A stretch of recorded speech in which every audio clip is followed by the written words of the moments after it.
if we really want to change our design, if we really want to come to different results, we need to change our processes. We can't do the same thing over and over again and believe that the result can be different. Terms and conditions. The Transsolar podcast for the Biennale Architettura 2025. Episode 2. The Biennale 2025 Venice shows an enormous range of ideas, concepts and projects. More than 750 participants, a huge space for creativity.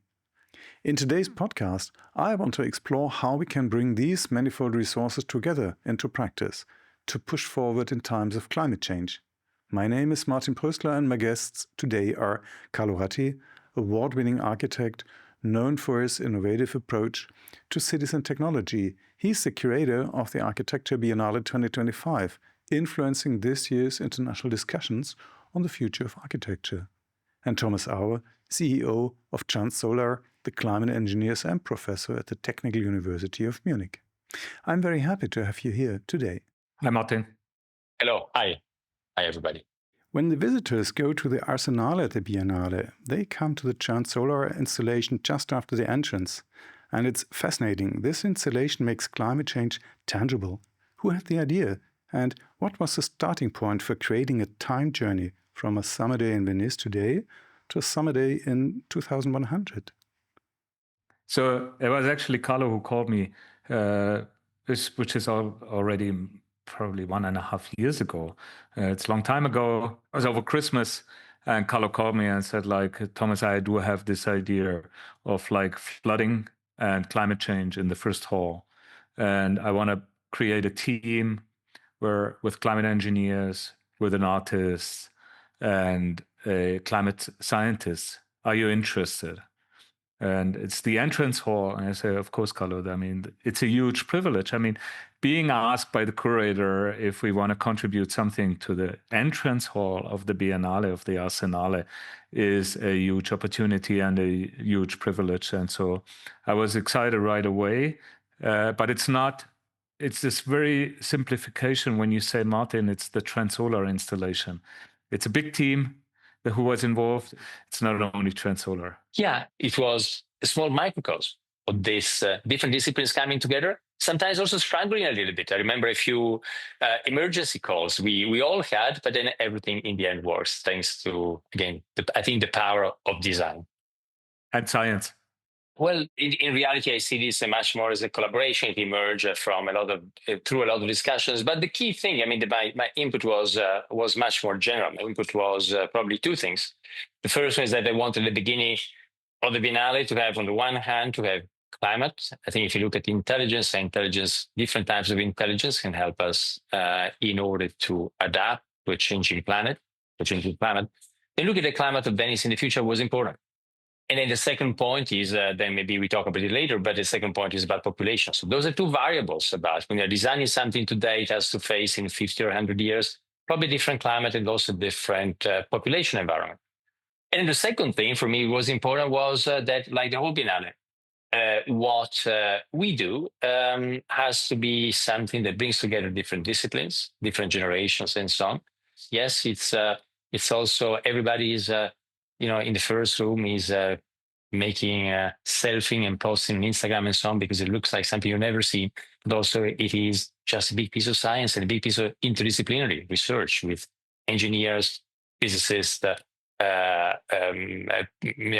climate scientists and artists all working together.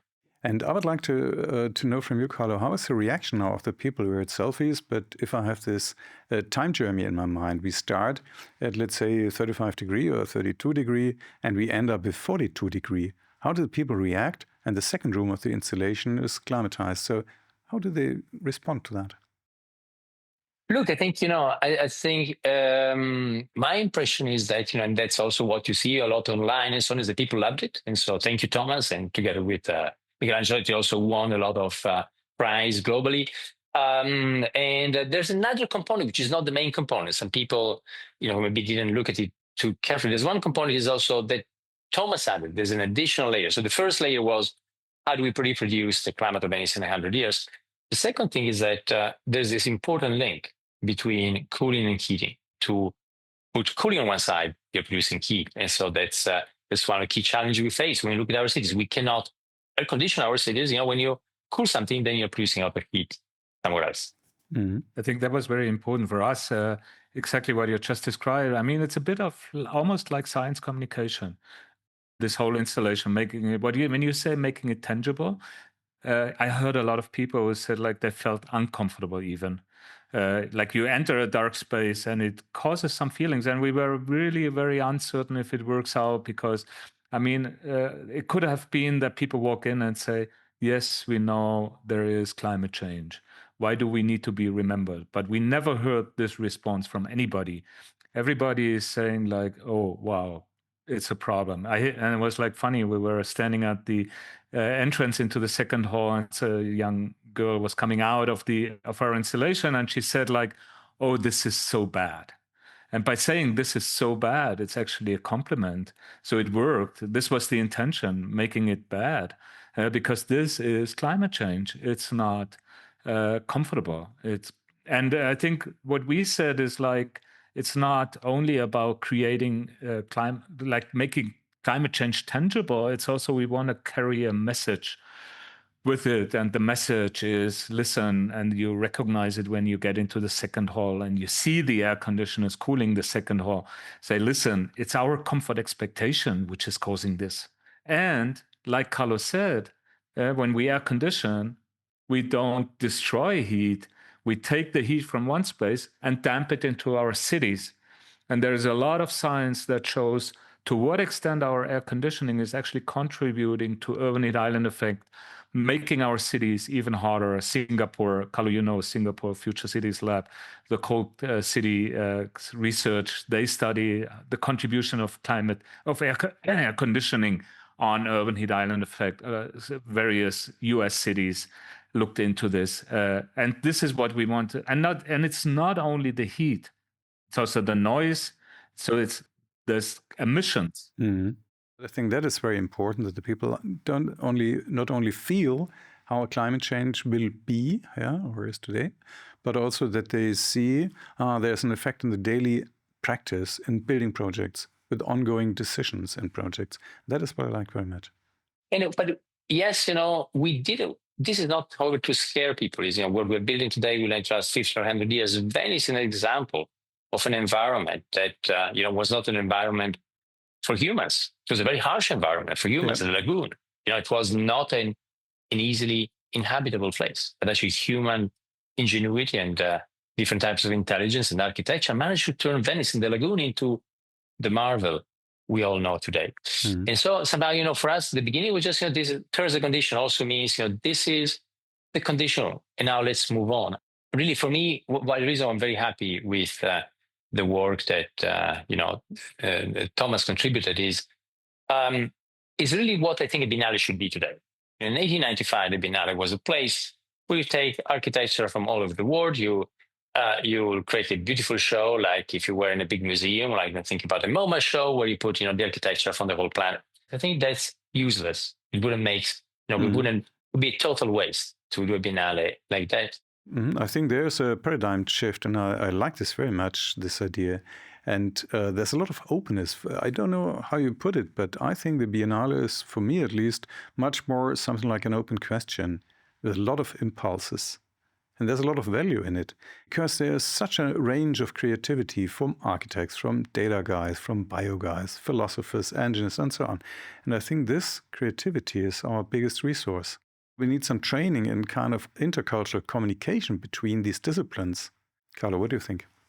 Yeah, I think, I completely agree with you. Let me say probably a couple of things. The first one is about the idea of the lab, we were mentioning. So again, I think this should be a place, the only reason to have a Biennale today, when we can see things, architecture from around the world, we can see it in real time on, different platforms, on Instagram, you name it, on publications and so on. So the only reason for the Biennale is if you actually go beyond it, is you say, ask a question and see new answers. And that's why I think what what we're talking about, this first project, but many others are something that wasn't done before, that explore, that becomes like a lab.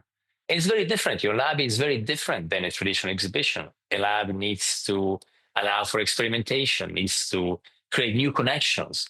And the second point is what you're mentioning. The second point is about how do we bring different disciplines. And here I'm totally with E.O. Wilson. And I believe in consilience, in the unity of science. But it's not easy. It's not easy because over time we've been silos. Over time we developed different languages for different disciplines. Over time we lost that ability to bridge and bring different pieces together. Exactly. That is how I read the Biennale, just to give these impulses. But now people have to make their clue out of it. Yeah, Thomas, what is the practice in your office in this form? I think it's important that the Biennale is providing to, let's say, the discussion and to the discourse, because, like, I think that's the only way to give architecture a relevance. If we reduce architecture to beauty, and I don't want to say architecture should not be beautiful, should not be poetic. That's not the point. But if we celebrate ourselves around aesthetics, architecture is not becoming relevant in this world. There are always this discussion, how many buildings in this world are designed by architects? And so different sources come up with different numbers. Some people say 2%, some people say 1%, but it's definitely below 10%. So the majority of the built environment is not designed by architects, and we need to be aware about this.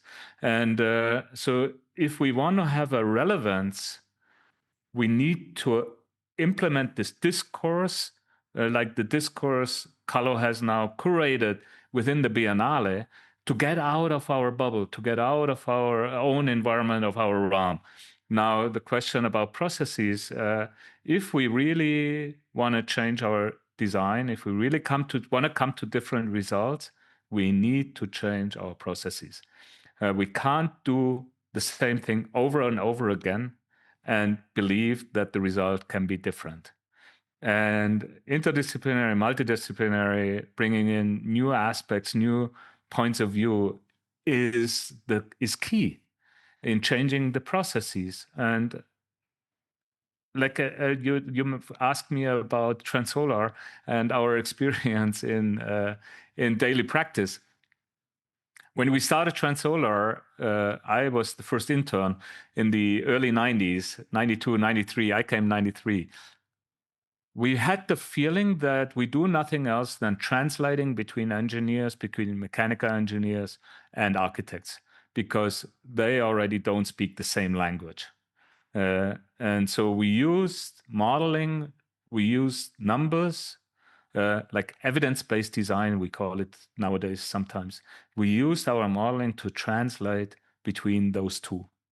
And I mean, nowadays we need to think much broader. This is just like a very tiny, very narrow example of how we can contribute.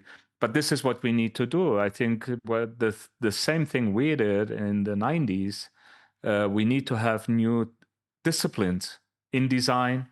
We need this different formats in design, integrating also, getting out of our bubble. I think that's the most important thing. Absolutely. Getting into the broader society, bringing in a broader society into the world of design and vice versa. Otherwise, again, what I said, we do the same thing over and over again and wonder that the result is not getting any better and any different. And I would add that, however, you can still get beauty, probably a different type of beauty. I hope a lot of people have written about the beauty of then you experience the personality, which is a bit different. It's not the beauty, the static beauty. It's more perhaps a dynamic beauty. I would say the beauty of Spinoza, of all these things colliding, of consilience, what we said before about the unity of science and the unexpected, but there still creates a unity with a different type of thing. So I want to say just, that it can still be beautiful, but yes, you don't need to start from that. It's not about beautifying existing things. It's not, in what you were saying, when you were talking, it reminded me the words of Bucky Fuller. He was saying it's utopia or oblivion. Yes, if you beautify existing things, that's architecture's oblivion. And it's already half oblivion, as you say, 2% or 1% of the global production, useless. But if we can tackle the problems, and the problem starts from climate, from population, we don't need to build more. We need to fix what we have. We need to adapt to a changing planet, and we need to work with nature, not against it. If we can do that, then, like Bucky Fuller would have said, then we can leave a mark. And that mark, again, not as the first goal, but it can also be beautiful. I've actually reminded me over a beer in Toronto with some friends, architects. I provoked them after 1 or 2 beers, maybe it had been 3 beers. I provoked them by saying, let's face it, we beautify stupidity. That's our daily business. And I mean, it was provocative and it was exaggerating, but to a certain extent, it's true. And again, I mean, I'm totally with you, Carlo. It's not about that beauty doesn't matter, but it's a different type of beauty. We need to explore a different type of beauty. I think every proposition with some force needs to start a debate. And the debate is wonderful. Usually architects don't want to have a debate because it can be threatening. We don't get feedback. Feedback is vital in nature. Nature works just on feedback. You try and get feedback. And that's something we've lost with modern architecture. Feedback is what made vernacular architecture, the architecture of that 𝗙𝗿𝗀𝗁𝗁𝗀𝗁𝗍 talks about architecture without architects. So it was based on feedback. And feedback is how nature works and is how you learn. So I think, we should have feedback about what a biennale is and so on. We should have that conversation. But I'm absolutely convinced, yes, that it's would be totally useless to think about a biennale as an exhibition, a static exhibition, like it might have been in 1895, and like it was still a few decades ago. I think for me, biennale today has a meaning only if it develops new knowledge, not glorifies existing one. Yeah, and stimulates the discussion and brings the whole level of discourse to a next step. Yeah. But I think we should involve also broader circles, not only architects talking to architects. And what are the promising experiences here? With the Biennale, you have the chance. Yeah, you come to other circles. But what are your experiences? Yeah, look. I think what we've been saying so far about the fact of engaging different disciplines becomes a way to engage other disciplines, also other audiences. And I've seen this kind of, for the first time, I think people from different, from a different perspective, coming, both participating in the production, but also enjoying the Biennale. And many people saying, it's the first time I'm an architecture Biennale, it could be relevant, so relevant to what I do coming from other disciplines. We go from filmmaking, I think about at the beginning, even before the first work, terms and conditions, you got Victor Kosakowski with Art of Architecture, then you got Jana Twister-Tran, there's Jean-Michel Jarre. So that's the first way to engage a conversation. We tried a few other things. We tried to have a place in the middle of the Biennale called Speaker's Corner, where actually conversations can happen also naturally, or prompted by Venetians, by students, by universities, by big organizations, UN, COP30, and so on. So that's another part to enlarge the conversation. There's the idea that Biennale is a node inside the broader network. And I think, again, we need to leverage that. So somehow, one way to look at this is this kind of chain reactions. They happen inside the single project. They happen between projects, and they happen also between different disciplines and with different institutions. So that's, again, part of this lab idea. Again, it's not a static condition. It's how we can together try to bring different type of intelligence to tackle one of the biggest problems we have, adapting to a changing condition, to a changing planet, to a changing climate. No, and I think it's really relevant now to get a broader audience to understand that, because that is the building practice at the end. People are putting money to get a building there, to have a building there, and they have to be convinced, and the surroundings. Thomas. Yeah, I think that's the biggest challenge of our time. How do we get out of our bubble? But how do we get out of our bubble in a way that is engaging people? What I see with the discussions now in the United States, and we have similar discussions also in Europe, that there is a bigger group of our society who does not believe in science anymore, who does not believe in our legal system. I mean, that's dangerous. That's crazy. But I think the question, and I don't want to justify this at all, but the question we need to ask ourselves is, did we properly communicate with the broader society? Exactly. Yeah. Do we put our our science and our know-how. I mean, we are living in an avant-garde. I mean, we have to face it. Do we behave like that? Do we communicate like that? Or how do we need to change so that we really get the message to a broader community? How do we get out of our bubble? I think that's a big challenge. That's a big need. And like Carlo talked about it, and Carlo did a lot in his Biennale to invite people that are from outside the architecture bubble to contribute to the Biennale. I mean, even in our team, there was an artist, there was a climate scientist, but I think we are still in this academic environment, or still in this kind of elite, privileged environment. How do we get and reach out to a wider population, and what's the kind of language we need to use to really convince those kind of people? I think that's something we really need to have a bigger debate about. I'm really concerned. I was just listening to a podcast about the tech scene and how they are now related to what's going on in the United States. And that concerns me. And I think we contributed to it. I don't want to blame ourselves. I mean, I have not caused it. I just want to say it's a need, it's a task for us to understand that we need to be careful how we communicate. We need to be able to explain what we are doing to our parents. If my mother don't get it, nobody gets it. So let's face it. How do we communicate so that the world can really believe in what we are doing? And if we do that, if we want to be relevant, and if we engage with relevant problems like the ones we're discussing here, then architecture is central. It should be able to have a conversation about this with everybody. But in the disciplines, we should do more. I think we should be, especially if we want to be where we claim we want to be, at the center of important issues today. But yes, architects, I still think, can play a key role. An architect, because of the training in architecture, immediately the glue, bringing together others. An architect is able to harmonize different voices.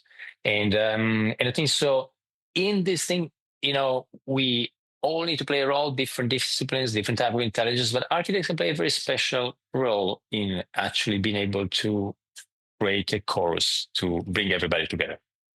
I want to emphasize quickly, I think I totally agree with what Carlo is saying. Like, architects can play a very important role, and architects can have a big relevance, but they need to understand their important role. They need to understand also, let's say, their capabilities, their ability in synthesizing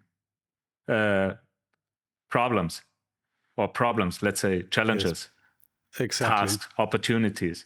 They need to understand their role and their possibilities and their abilities. I think that's very important. And that's why, let's say, a Biennale like this one, which is opening the discourse, not celebrating architecture, but opening the discourse, widening the discourse, whether you agree to it or not, I think that's not the important question. I don't agree to every single project I have seen, but that's not the point. I think it's the discourse that matters. And that's why this is so important, that this happens as a part of an architecture biennale. It's architecture which is in the center of this discourse. The architect is a moderator, and he has an understanding of history and culture and of what is going in the sociological perspective. But for some time, I taught architecture communication at the university, and I saw these people, they don't get this training in this important field. That was my impression. What architects learn, and that's something I'm not sure always if they fully understand, the methodology of architecture is synthesizing. The method, I'm trained as an engineer, so we are trained in a more analytical methodology, so in a very analytical process. Architects are trained in synthesizing things. And the idea of synthesizing is you have different requirements, you have different tasks, and sometimes they're even competing. And by bringing them together, you lift the result on a higher level. That's the idea of synthesizing. And that's what architects learned in their education. no matter in what kind of, let's say, a formal expression a certain school is teaching, you learn this because it's the methodology of creating architecture, of developing architecture. And the only thing is that architects are not aware of often that they do have this ability. And I think this is the important point, to get a higher level awareness of the cultural and the social processes to moderate them. Yeah, but to do that, we need to change. They need to change. We need to change. Because we need to change architecture education. I think we need to do much more biology. We need to maybe we can bring many more disciplines in the way we do design at school. Perfect, Carlo. This was an amazing last word. I'm not sure if there's anything I can add to it. Thanks, everybody. Okay. Thanks for joining me today, Carlo and Thomas.